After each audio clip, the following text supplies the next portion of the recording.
नमस्कार दोस्तों, सनातन रहस्य में आप सभी का स्वागत है।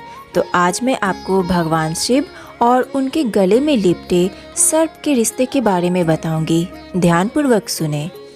भगवान शंकर जिसके आराध्य हो या फिर अगर कोई साधक भगवान शंकर का ध्यान करता हो तो उनके बारे में कई भाव मन में प्रस्फुटित होते हैं। जैसे कि भगवान शंकर त्रिशूल लिए साधना पर बैठे हैं, उनका तीसरा नेत्र यानी भ्रिकुटी बंद है, उनकी जटाओं से गंगा प्रवाहित हो रही है, उनका शरीर समुद्र मंथन के समय विष पान करने की वजह से नीला दिख रहा है। भगवान शंकर की जटाओं और शरीर के इर्द गिर्द कई सांप लिपटे हुए हैं। शिव के मस्तक पर एक ओर चंद्र है तो दूसरी ओर महाविषधर सर्प भी उनके गले का हार है।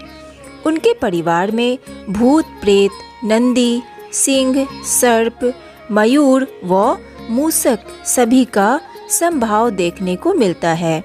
साधन क्रम में विचार सागर में कई विचारों का आगमन होता है।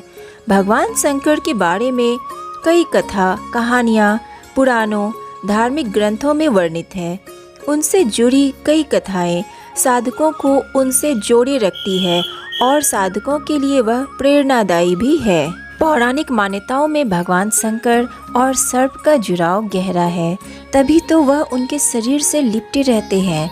यह बात सिर्फ मान्यताओं तक ही सीमित नहीं है, बल्कि यह इस कलयुग में भी हकीकत में परिलक्षित होती दिखती है। यूँ तो भगवान जनता जनार्दन के लिए अपनी कृपा बरसाने में अति दयालु हैं, लेकिन कहते हैं कि अगर आपको भगवान शंकर के दर्शन ना हो और अगर सर्प के दर्शन हो जाए तो समझिए कि साक्षात भगवान शंकर के ही दर्शन हो गए हैं। हम चल रहे हैं राजस्थान के माउंट आबू में। माउंट आबू राजस्थान का इकलौता हिल स्टेशन है जो अर्धकाशी भी कहलाता है। पौराणिक मान्यताओं और पुराणों के मुताबिक माउंट आबू अर्धकाशी इसलिए कहलाता है क्योंकि यहाँ भगवान शंकर के 108 छोटे बड़े मंदिर हैं। दुनिया की इकलौती जगह जहाँ भगवान शंकर नहीं, उनकी शिवलिंग भी नहीं, बल्कि उनके अंगूठे की पूजा होती है। माउंट आबू में ही अचलगढ़ दुनिया की इकलौती ऐसी जगह है जहाँ भगवान शिव के अंगूठे की पूजा होती है।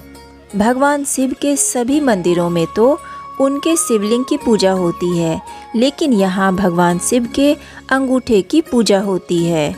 यहीं पर एक मंदिर है पांडव गुफा के करीब, जहाँ के बारे में कहा जाता है पांडवों ने अज्ञातवास के दौरान कुछ समय यहाँ बिताया था। शिव मंदिर में जब भगवान शंकर को जल और दूध से नहलाने पहुँचे श्रद्धालु तो उनको लगा जैसे भोले एक विशालकाय नाग के रूप में प्रकट हो गए।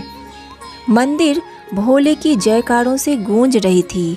शिवलिंग पर जल, बिल्वपत्र, भांग, धतूरा, फूल आदि चढ़ाए जाने का क्रम जारी था।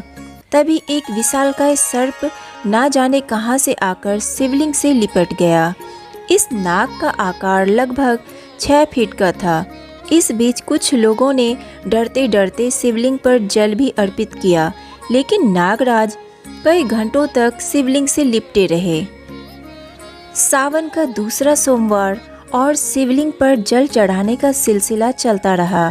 इस बीच नाग की अटखेलियाँ भी जारी रही। वह कभी शिवलिंग के ऊपर बैठता तो कभी शिवलिंग की चारों तरफ लिपट कर बैठ जाता। लोग हैरान थे, लेकिन जो लोग वहाँ थे उनके मुताबिक यह हैरानी उस सांप को नहीं थी, वह शायद निर्भय होकर आनंद की अनुभूति कर रहा था। इतने लोगों के बीच कोई सांप लगभग 6 घंटों तक शिवलिंग से लिपटा रहा। लोग टकटकी लगाए देखते रहे। कुछ लोगों के लिए भोले सर्प के रूप में शिवलिंग से आकर लिपटे थे, तो कुछ लोग उस पल को शिद्दत से महसूस करना चाह रहे थे। यही वजह थी कि मंदिर में भीड़ बढ़ने लगी। इलाके में खबर फैलने लगी। अचानक सर्प गायब हो गया। वहाँ श्रद्धालुओं के चढ़ाए पुष्प और फल तो दिख रहे थे, लेकिन सर्प नहीं। सांप इंसानों के लिए खतरनाक होता है, लेकिन यह बात भी सच है कि उसे हम इंसानों से ज़्यादा डर लगता है। आस्था, विश्वास की परिभाषा आध्यात्म की सीमा रेखा में सब कुछ मानने पर ही निर्भर है। स्थानीय लोगों के मुताबिक माउंट आबू के उन मंदिरों में जो जंगल के बीचों बीच है, वहाँ इस प्रकार की घटनाएं सावन के महीने में सोमवार को या फिर शिवरात्रि के मौके पर जरूर होती है। इन्हीं जंगलों के एक शिव मंदिर में पंचमुखी यानी कि 5 मुंह वाला सांप दिखा था। ये घटनाएं ये सिद्ध करती है कि शिवलिंग और सर्प का गहरा नाता है। यह रिश्ता इंसानी समझ से परे है। क्या माने क्या ना माने, यह हमारे विवेक पर निर्भर करता है। कुछ लोगों के लिए यह भोले का रूप हो सकता है तो कुछ के लिए कोड़ा अंधविश्वास।